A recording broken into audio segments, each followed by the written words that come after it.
Esta es Eva en la Edad Media, y esta es Eva en el Barroco.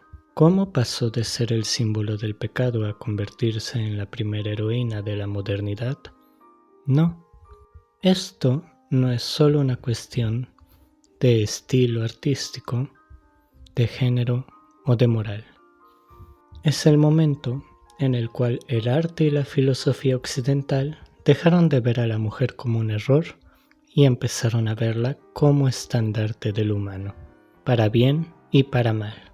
En este video veremos cómo tres feministas medievales, la pintura del Renacimiento y la poesía barroca construyeron esta transformación. Yo soy Missy Alejandrina y esto es Solo Eva Sola. Episodio 4. El nacimiento de la Eva moderna. Para entender hacia dónde vamos, necesitamos recordar brevemente de dónde venimos. En la época del cristianismo primitivo, Eva quedó en un limbo. Por un lado, se decía de ella que era vanidosa, seductora y malvada. En el otro lado del espectro, San Agustín era condescendiente y consideraba que solo la desobediencia de Adán podía considerarse como pecado, puesto que Eva, al ser inferior, obviamente era más susceptible a ser engañada. La Edad Media comenzó dando crédito a ambas posiciones y empeorándolas con otras ideas del mismo tipo. Una de ellas, popular entre teólogos como Santo Tomás de Aquino, postulaba que heredamos el pecado original de Adán. Esto se desprende de una hipótesis biológica nacida en la antigua Grecia, que se mantuvo vigente hasta tiempos tan recientes como el siglo XVIII. Lo que se afirmaba con esta hipótesis es que la herencia de rasgos no depende de ambos padres, sino solo del hombre. Se creía en aquel entonces que la semilla masculina era el ingrediente activo y que la mujer no era más que el lugar que guardaba la semilla durante su desarrollo. Pero la última palabra no estaba dicha aún. De hecho, sería también la Edad Media la época que vio nacer las primeras voces femeninas que se alzaron para defender a Eva y con ello sembrar las semillas de la futura liberación femenina. Parte 1. Medieval Idiot. En primer lugar, vamos a presentar la más conciliadora de las interpretaciones femeninas de Eva, aquella de Hildegard von Bingen, una de las figuras más prominentes del misticismo y además autora prolífica en casi todas las áreas del conocimiento de la época. Para Hildegard, la relación entre Adán y Eva debía ser una relación de reciprocidad y complementariedad. Cada vez que se miran los dos, pensaba ella, ven en el ojo del otro el desfile de las generaciones por venir. Mientras que Agustín miraba con recelo el deleite sensual del acto reproductivo, para la mística alemana, este mismo placer era un signo de la amorosa manufactura de la mujer a partir del hombre.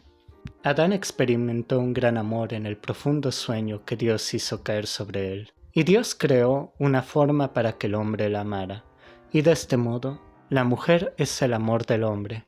Y tan pronto como la mujer fue formada, Dios concedió al hombre la fuerza creadora para que, mediante su amor, que es la mujer, pudiera engendrar hijos. Para Hildegard, antes de la expulsión del paraíso, Eva habría concebido sus hijos sin usar el brusco acto carnal que hoy conocemos como hacer el amor. Más bien, ella pensaba que debía haber sido algo más delicado y dulce. Básicamente su versión de ello era que Adán y Eva se habrían acostado uno al lado del otro. Eva habría quedado embarazada al entrar en contacto con el sudor de Adán, que habría sido tan sublime como el rocío de la mañana. Y claro, esto puede sonar a mucha romantización y lo que quieras, pero era lo que se tenía hasta este momento. Sin embargo, la defensa de Eva no iba a quedar simplemente en una admisión de la igualdad de ambos. Vamos a aumentar un poco la intensidad. Déjame presentarte a Cristina de Pizan.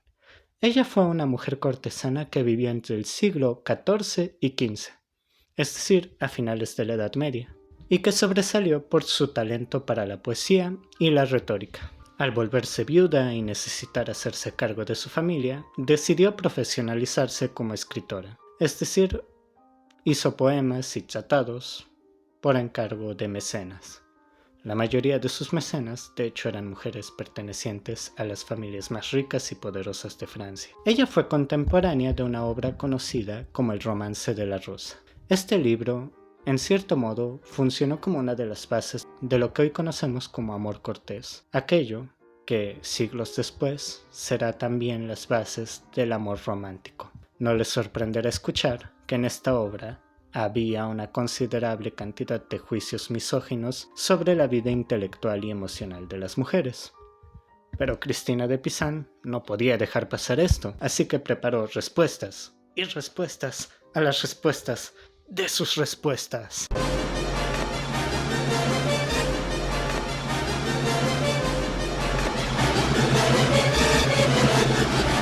La carta al dios del amor y la ciudad de las damas. De estas dos obras, la más importante para nosotros es la ciudad de las damas. ¿Por qué? Bueno, esta obra es uno de los escasos esfuerzos que ha habido de contar la historia, no como una genealogía de figuras masculinas, sino como una secuencia de mujeres célebres. Claro, como no podía ser de otra manera, la primera en ser defendida fue Eva. Cristina, o en francés Chrétien, de Pizan, retoma el argumento sobre la igualdad de Adán y Eva en el paraíso, pero también agrega un argumento, la Felix culpa. Para ser honestos, la Felix culpa no fue creada por Pizan, sino por San Agustín, y significa, de manera resumida, que si la desobediencia de Eva fue necesaria para que Jesús naciera y nos salvara a todos, entonces quizás aquella desgracia no fue tan mala. Aquí lo diferente es la manera en la que Chrétien de Pizan presenta este argumento. Para ella la Felix culpa no es solo una forma de decir que la salvación sucede a pesar de Eva, sino provocada por Eva. Si la historia es una teodicea, la narración de la historia como historia de Dios y sus acciones, entonces Dios habría dejado a Eva desobedecer con el fin explícito de unirse después con la humanidad en María y salvarnos. ¿Ven la diferencia? En la primera narrativa todo es más accidental. En la segunda, la mujer es un medio para los fines de Dios, con el mismo respeto o dignidad que nos merecen personajes como David o Moisés. Pero aún no llegamos a la ¡máxima potencia! Otra figura importante en la defensa de Eva fue Arcangela Tarabotti, una pensadora italiana del siglo XVII, considerada junto a Pizan como una de las semillas del feminismo y autora de Tiranía Paternal. Si el título de su obra aún no les ha spoileado la vida de esta dama, déjenme contarles de manera resumida su historia.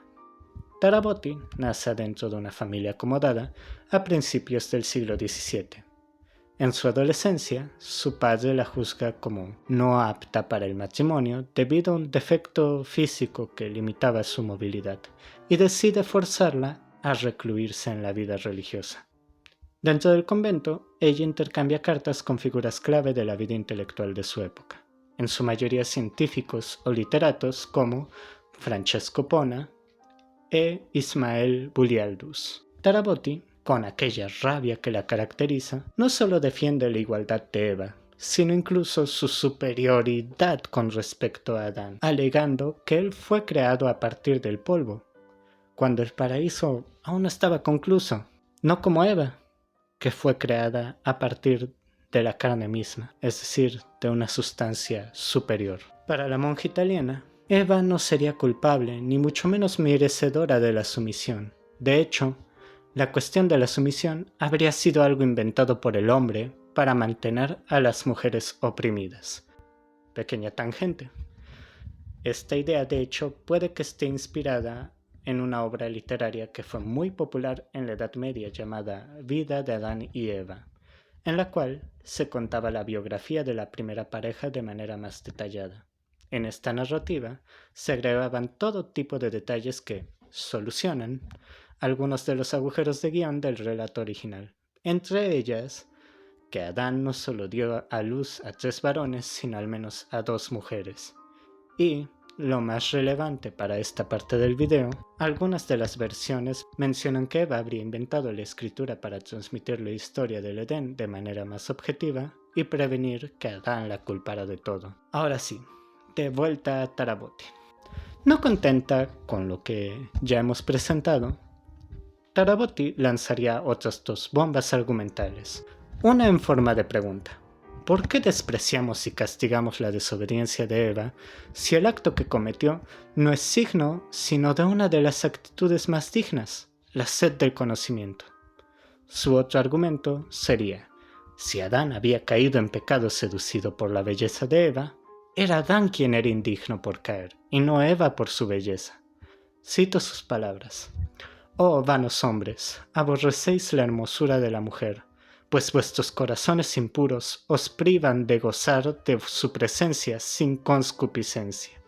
Pero claro, todo en la historia es una dialéctica, y a partir del Renacimiento, esta discusión adquirirá una nueva dimensión, lo visual. A partir del Renacimiento y el Barroco, aparece una inquietud por redefinir la condición humana.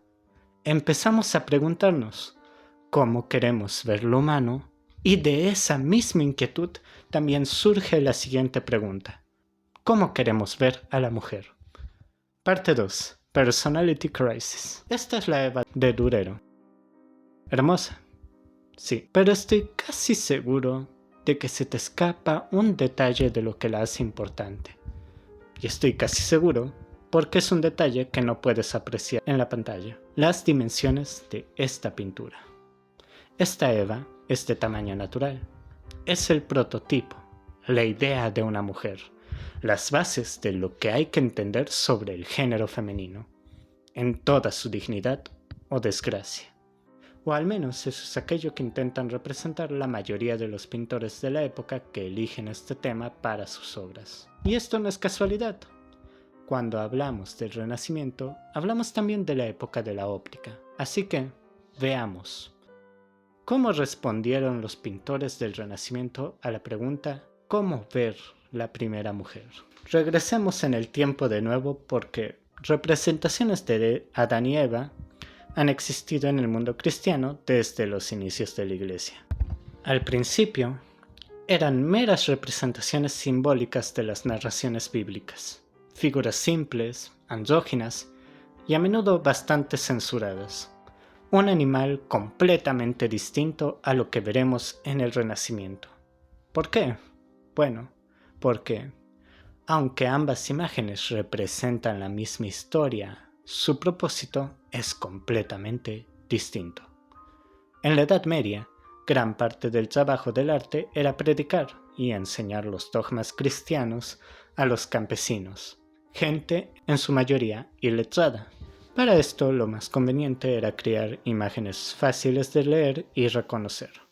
Marketing publicitario, pero a la antigua. Los mensajes tenían que ser fuertes. ¿Ves aquí? Adán y Eva desobedecieron, y por eso deben sufrir. No hay más complicación que eso. Lo más que sufran de ser expulsados, y lo más que se avergüencen de su desnudez, mejor. El Renacimiento encontró una situación muy distinta. Después de un milenio de prédica, una peste negra y un milenarismo, los relatos bíblicos eran ya moneda común. Todo el mundo los conocía y de hecho formaban base del conocimiento sobre el mundo.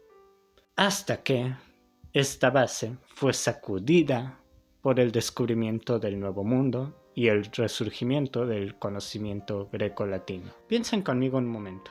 Europa, especialmente las culturas del Mediterráneo, es un continente en el cual hubo poblaciones más o menos permanentes y lineares por la mayor parte del tiempo. Es cierto que hubo migraciones y también invasiones bárbaras, pero, por más subversivos que estos cambios pudieran ser, al final del día las cosas no cambiaban tanto. La gente en cargo cambiaba, pero a nivel del campesino, comerciante o herrero, todo continuaba más o menos igual. Las culturas del Levante tenían ya ciertos rasgos reconocibles de ellas, las nórdicas, las de los Balcanes igual. Entienden la idea.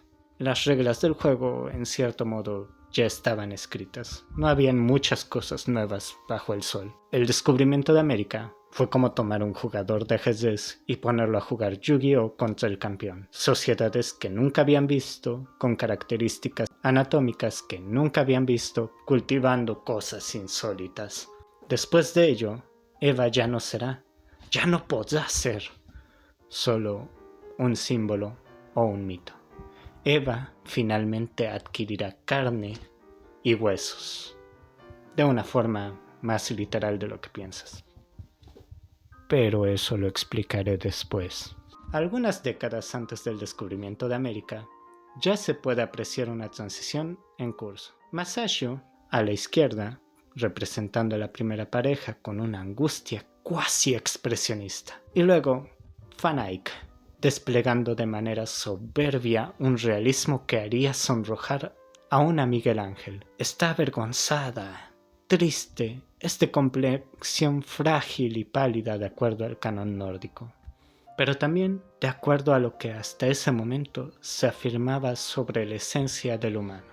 Su mano sostiene el fruto prohibido, que no es una manzana ni un higo, sino algo más parecido a un etrog, un cítrico amargo de piel rugosa. Y para rematar, un gran vientre a punto de reventar en el que se engendran todas las generaciones. Si estas imágenes son unos tratados sobre la condición humana, las miniaturas arriba de ellas funcionan como títulos. Encima de Adán está la representación del sacrificio de Abel. Encima de Eva, el primer asesinato de la historia. Si de algún lado viene el mal, este parece ser una condena heredada por la mujer. Hans Baldung, en una pieza de unas cuantas décadas posteriores al encuentro con el Nuevo Mundo, es aún menos sutil con su mensaje. Aquí, una Eva risueña con una mano acaricia a la serpiente, con la otra oculta el fruto como un puñal. El otro fruto lo sostiene Adán, pero ¿qué le pasó a Adán? Lo ha mordido la serpiente. Es solo carne y huesos. Aún hay algo más.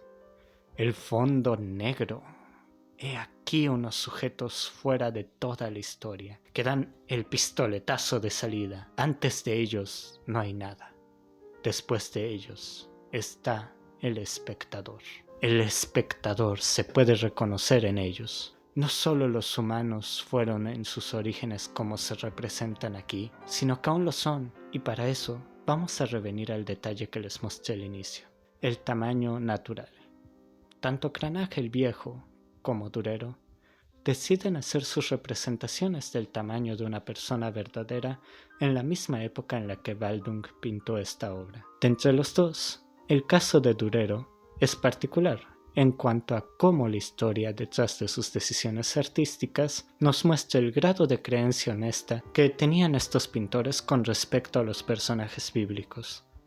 Ellos no sentían estar representando una narrativa o una metáfora. Para ellos, esto era juntar las piezas para una antropología teológica. Durero ya había representado el cuerpo humano desnudo a partir de modelos antes de la pintura que ves en pantalla. Para dibujar el cuerpo masculino, de hecho, se habría usado a sí mismo. Para el cuerpo femenino habría usado modelos desconocidos. Esto, junto al estudio de artistas como Jacopo de Barbari, habría bastado para sus grabados, pero no para representar a la primera pareja en pintura. La diversidad de sus fuentes de inspiración es más amplia para la representación al óleo. En primer lugar, podemos nombrar su tratado sobre las proporciones humanas, obra en la que reflexionó no solo sobre escultores griegos como Zeuxis, de quien se dice compuso una escultura de Helena tomando rasgos de 5 mujeres diferentes para hacer justicia a su belleza, sino que también se inspiró en la anatomía de indígenas traídos a Europa por Cortés e incluso de los africanos. Pero aún hay más, porque para Eva también habría tomado inspiración de obras como El nacimiento de Venus de Botticelli o incluso de obras con las que no tuvo contacto directo como es la Venus de Medici. El rigor con el que Durero intentó imprimir la esencia humana muestra el nivel de respeto que se tenía por la gran empresa de definir aquello que nos hace humanos. Pero este respeto y admiración que siente seguirá vivo en las épocas que siguen. ¿Sobrevivirá este arrebato poético al desencantamiento impulsado por el avance de las ciencias empíricas de la época? Sí, pero no. Oui, mais no, como les gusta decir a los quebecois. Esta es la representación de Adán y Eva de Arcole Lely, esculturas hiperrealistas del siglo XVIII, tamaño natural, pero ominosas, hechos de huesos humanos a los cuales se les adhirió cera, poco más que animales disecados compartiendo espacio con esqueletos, cuerpos desollados, exhibidos junto a músculos y huesos despojados del cuerpo al que alguna vez pertenecieron. Sí, habrá quienes reduzcan el ser humano a lo anatómico, y sin embargo, por cada acción hay una reacción. Contra el cinismo cientificista y colonial, habrá también una esperanza de encantar lo vivo de nuevo. Un siglo antes, en el siglo XVII, un poeta inglés ciego, contando únicamente con los recuerdos de su vista y la exaltación de los sentidos que le quedan, va a crear una obra en la que por fin podremos identificarnos en conciencia y corazón con los primeros humanos, y en particular con Eva. Parte 3. Paradise Lost Rising. Este es John Milton, un ser que desde el exterior parece contradictorio, revolucionario, virginal, pro divorcio, individualista, uno de los poetas más sensuales que haya habido, y a pesar de todo ello, una persona insólitamente asceta. Dejando de lado las apariencias, hay una lógica interna en la que se anudan todos estos opuestos, y esta encuentra su expresión en su poema más famoso, El paraíso perdido. ¿Por qué un señor inglés en su vejez se pondría a recrear con minucioso detalle una historia ya conocida por todos? Bueno, porque los humanos enfrentamos lo imposible a menudo. ¡Por la gloria! He aquí un sujeto que vio el efecto transformador de la obra de autores como Shakespeare, Homero y Virgilio en la literatura universal, queriendo un poco, solo un poco, una rebanada de ese pastel para sí mismo. ¿Cómo lo consiguió?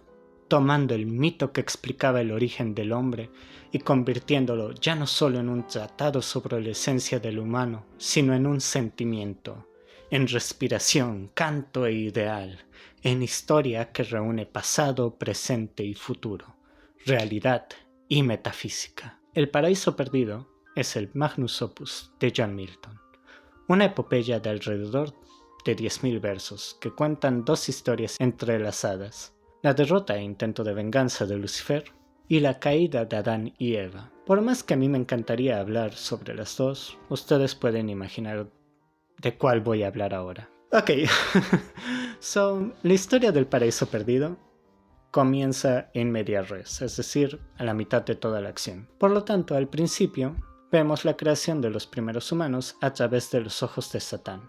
Y él está casi tan enamorado de Adán y Eva como ellos lo están el uno del otro. Así es como los describe. En sus celestiales miradas resplandecía la imagen de su creador.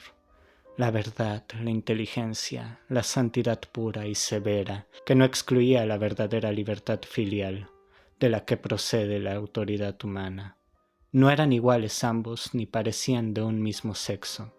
Él nacido para la reflexión y el valor, ella para la dulzura y la gracia seductora, él solo para Dios, ella para Dios y para él. Ok, no parece tan progresivo hasta ahora, pero tomen en cuenta que por más progresivo que uno sea, uno pertenece a su época. Continuamos. Ella no es solo bella físicamente, sino en cuanto es madre de todas las generaciones, e incluso los ángeles la respetan y celebran. En su primera conversión con Adán ya se nota la primera diferencia entre los dos. Ella le narra su nacimiento. En su primera conversión con Adán, ella le cuenta sobre su nacimiento.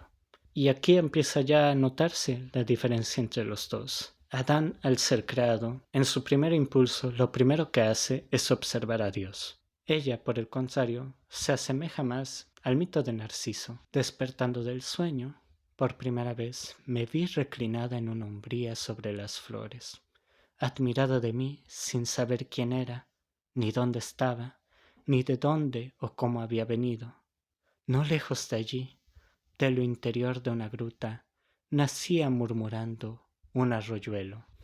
Dirigíme a él con toda la irreflexión de mi inexperiencia y me tendí en su verde orilla para contemplar. Vi que de pronto, enfrente de mí, adentro del agua, aparecía una figura que también se inclinaba para mirar. Hasta ahora lo hubiera estado contemplando, llevada de una vana afición, si no hubiera sonado una voz que me dijo: «Eso que ves, eso que estás contemplando, hermosa criatura, eres tú misma.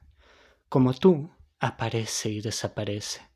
Pero ven y te llevaré a donde no sea una sombra el ser que anhela gozar de tu vista y de tus dulces brazos, el ser cuya imagen eres y de quien gozarás también en inseparable unión. Tú le darás una multitud de criaturas parecidas a ti, por lo que serás llamada madre de la especie».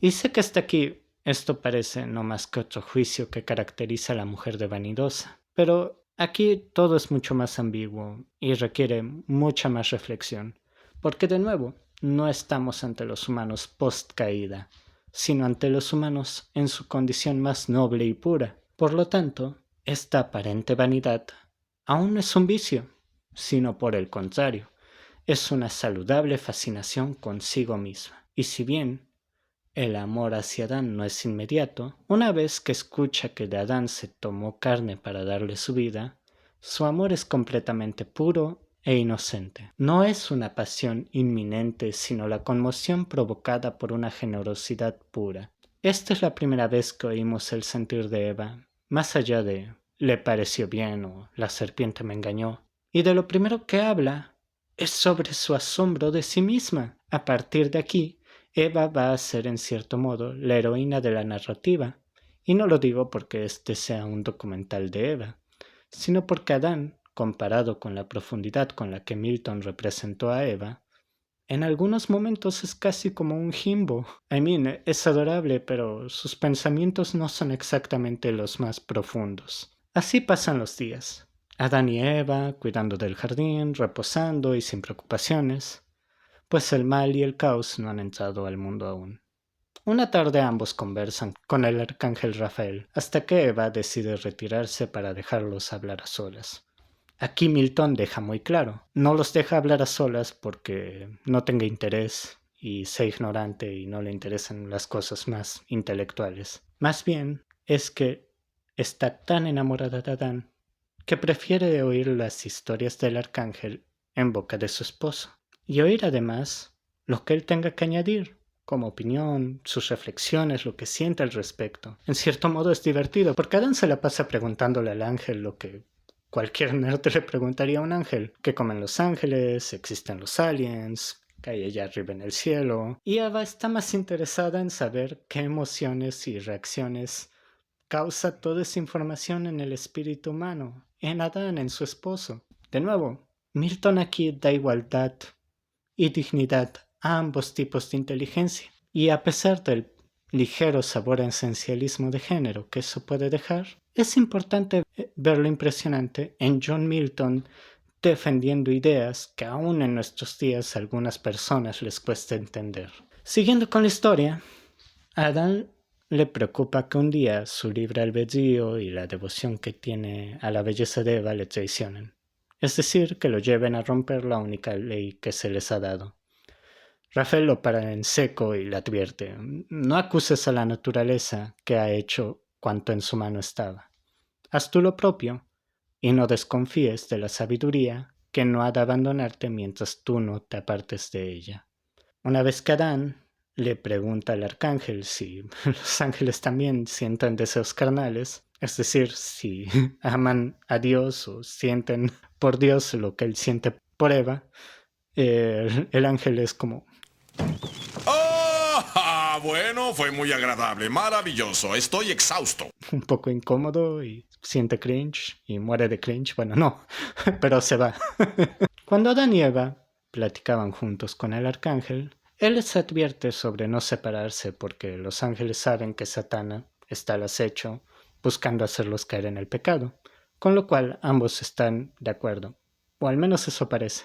Un capítulo más adelante, nuestra pareja está cansada y Eva le dice a Adán, hey, maybe si fuera cada uno de su lado para cuidar del jardín, terminaríamos más pronto y nos cansaríamos menos. Pero claro, Adán se acuerda de lo que el arcángel les dijo, así que él se pone con Eva en plan de ¿qué tal si no hacemos eso?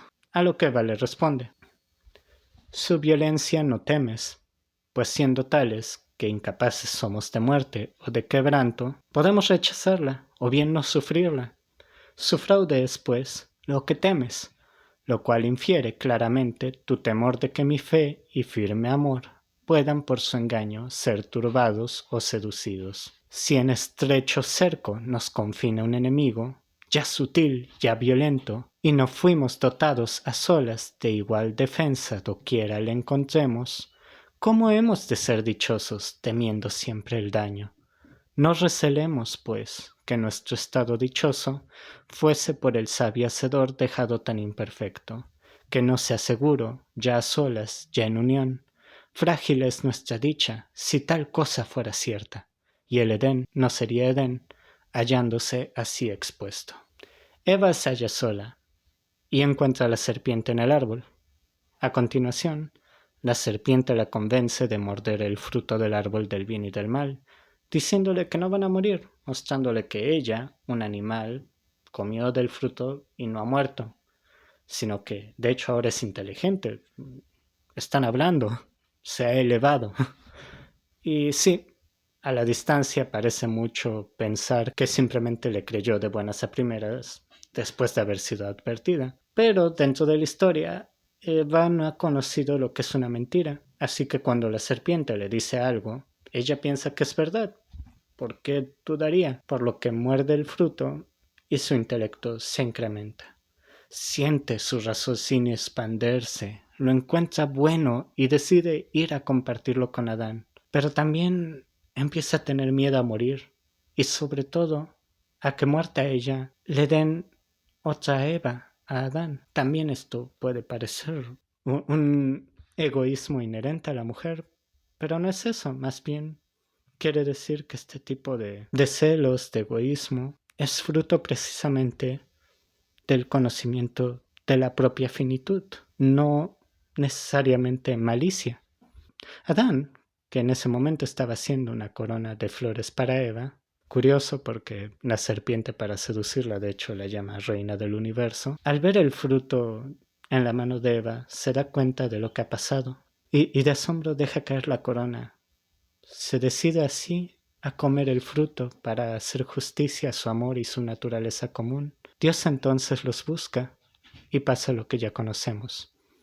Ellos se culpan los unos a los otros, lo que alguna vez fue amor inocente se transforma en resentimiento. Antes de ser expulsados del paraíso, los primeros humanos reflexionan, y Eva, pensando en aquello que sufrirán no solo ellos, sino su descendencia, sugiere a Adán detener todo el mal venidero renunciando a su vida, destruyendo así la destrucción que Satán quería causar. Adán, sin embargo, la convence con el temor de un castigo aún peor. Podría ser que al morir revivan para morir en vida, es decir, que nunca mueran. Pero antes de ser expulsados, Eva recibe una promesa. Un día, por medio de su semilla, aquello que se perdió será restaurado.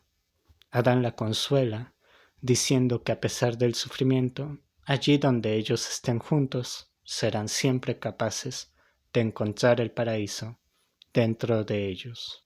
Algo tan interesante como la representación de Eva en esta epopeya es cómo Milton llegó a ella. Milton en su juventud fue un muchacho ascético y disciplinado, como ya dijimos, obsesionado con trascender a través de sus escritos, un poco contreras. En su juventud, al menos hasta después de sus 30, rechazó casarse y tener familia. Si hubiera que resumir sus ideas, se podría decir que era alguien que consideraba la pasión como algo muy bajo como para llamarlo amor, y al amor algo demasiado divino como para basar el matrimonio en el intercambio de fluidos que llamamos relaciones carnales. Si dos seres humanos se amaban, tendrían que estar unidos, pensaba él, para hacerse feliz. no por una fuerza contractual. Para él era evidente que el fin del ser humano era su felicidad. Ideas como estas lo llevan a escribir, de hecho, tratados a favor del divorcio. Posteriormente, también escribe tratados a favor de la libre expresión e incluso contra la autoridad monárquica. Oh boy, eso va a meterlo en problemas un día. Pero en fin. Al final de esta trayectoria, envejecido, solo y viejo, cansado de enarbolar las causas del lado de los perdedores, después de todo eso, John Milton escribe El paraíso perdido. El grado de desarrollo e introspección que le dio a Eva y a Lucifer en comparación a Dios y Adán es uno de los elementos más únicos de su obra principal. Es un tema que ha provocado mucho debate, en realidad más debido a Lucifer que Eva. Eva en El paraíso perdido es una oda al potencial humano y a cómo la desobediencia no es un mal en sí mismo, tanto como lo es el pesimismo y sobre todo el pesimismo con respecto al humano. Eva, en cuanto a criatura humana, es una suma de amor, inteligencia, belleza y libertad. Claro, aquí vemos el mejor lado del modernismo, aquel que busca la liberación de la especie humana en su conjunto y elige a Eva como su estandarte. Pero también hay un lado oscuro, el lado dominante, desgraciadamente, aquel que intenta borrar a Eva de la historia. Un tipo de misoginia que se contenta con oír solamente su monólogo varonil, que preferiría fingir que las otras voces no existen, o que existen solo para escuchar al hombre. En el desarrollo de la modernidad veremos hacia dónde nos llevan estos monólogos que se imaginan un Adán sin una Eva, y sus consecuencias. Después de todo, no fue Frankenstein, el Prometeo moderno y monstruo nacido de una pluma femenina, un ávido lector del paraíso perdido. Esto lo descubriremos en el próximo episodio. Muchas gracias por ver este video. Si te gustó, compártelo con más gente y comenta. ¿Qué otras pinturas de Adán y Eva te resultan dignas de estudio? ¿Atrapaste las referencias musicales que hice a lo largo del video? Si te quedaste con ganas de más, querrás ver los episodios anteriores en la lista de reproducción. Nos vemos hasta la próxima.